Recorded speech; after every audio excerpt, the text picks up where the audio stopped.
Quand on est issu d'un quartier, enfin d'une famille, on va dire, d'une famille modeste, est-ce on a mauvaise conscience d'être dans un quartier Non, UP pas du tout. et de gagner de l'argent? Non, pas du tout. Vous êtes cigale ou fourmi, vous? Je suis plutôt cigale. Il faut être riche pour être défendu par vous? Non, pas forcément. Il faut que l'affaire m'intéresse. Mais si vous êtes riche, c'est mieux. Mais parfois, vous ne faites pas payer? Ça m'est arrivé, ça m'arrive. Vous êtes arrivé. Oui, mais il n'y a pas de quoi en faire un truc. Je pense que tous les avocats font ça. Les médecins aussi, non? J'imagine mal qu'un médecin puisse refuser des soins à quelqu'un au seul motif qu'il ne peut pas payer sa consulte. Comment vous parvenez à avoir plusieurs dossiers, plusieurs grosses affaires? Il y a des affaires médiatisées, évidemment, Oui. puis il y a des affaires qui sont beaucoup plus discrètes et qui n'intéressent personne. 90% de mes affaires, c'est des affaires... Mais comment vous parvenez à rentrer dans plusieurs affaires en même temps? Moi, je trouve ça toujours curieux. Alors, vous avez des collaborateurs, forcément. Bien sûr, j'ai une structure, j'ai un cabinet.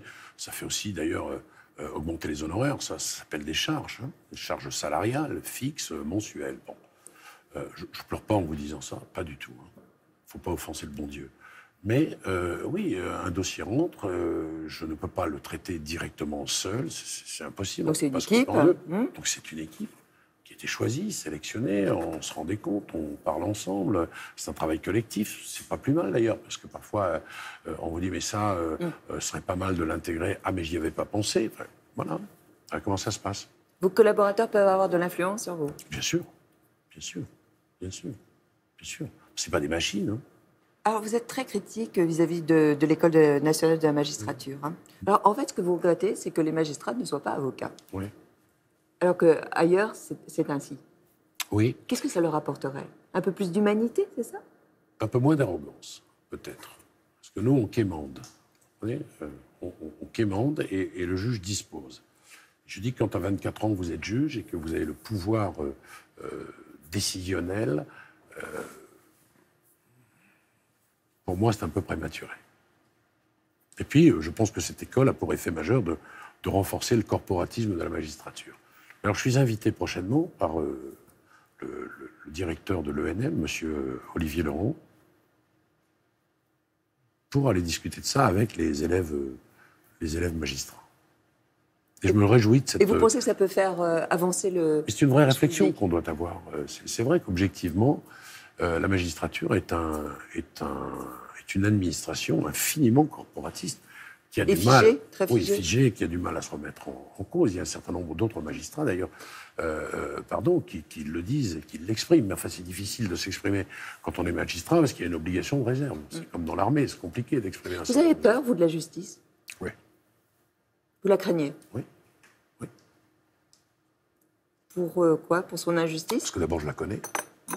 Et parce que, comme j'ai dit tout à l'heure, j'ai gagné des trucs totalement ingagnables et puis j'ai perdu des trucs totalement imperdables. Parce que la justice, c'est d'abord la signature de ceux qui la rendent. C'est la définition la plus courte dans mon dictionnaire. J-justice, signature de ceux qui la rendent. Parce que c'est une administration avant d'être une vertu, elle en a les qualités, elle en a les travers, et que quand vous avez des difficultés judiciaires, si vous tombez sur le bon juge, vous êtes sauvé. Et si vous tombez sur le mauvais juge, c'est une catastrophe. En plus de votre métier, de temps en temps, vous faites des incartades. Et ça, ouais. Vers le cinéma, le grand écran. Alors ça, c'est quoi? C'est votre danseuse? Ça correspond à quoi, ça? C'est pas des incartades. Je ne mérite pas de me faire tirer l'oreille. C'est mon temps libre. Voilà. C'est un hobby? Oui, je me suis... Mais écoutez, si j'avais choisi de me mettre au golf... D'ailleurs, j'ai eu une correspondance assez suivie, parce que j'ai raconté ça un jour, et le président de la Fédération française, qui est un type d'une grande courtoisie, m'écrit, maintenant, on s'écrit, on met greenement vôtre. Chic. Hein. Bon, s'il avait choisi le golf, tout le monde dirait, bah, c'est très très bien, voilà. Maintenant, il s'est embourgeoisé, il joue au golf, et voilà.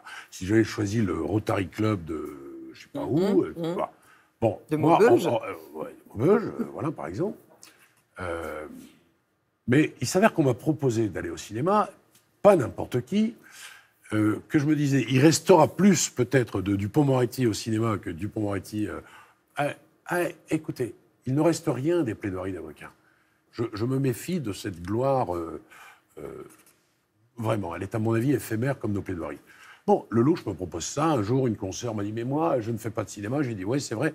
En même temps, on ne vous a pas proposé un rôle. » Moi, on me l'a proposé. J'y suis allé. J'y retournerai demain. Ça ne regarde que moi. Je me régale. J'aime ça. Et, comme on dit aujourd'hui, avec beaucoup de facilité, je l'assume.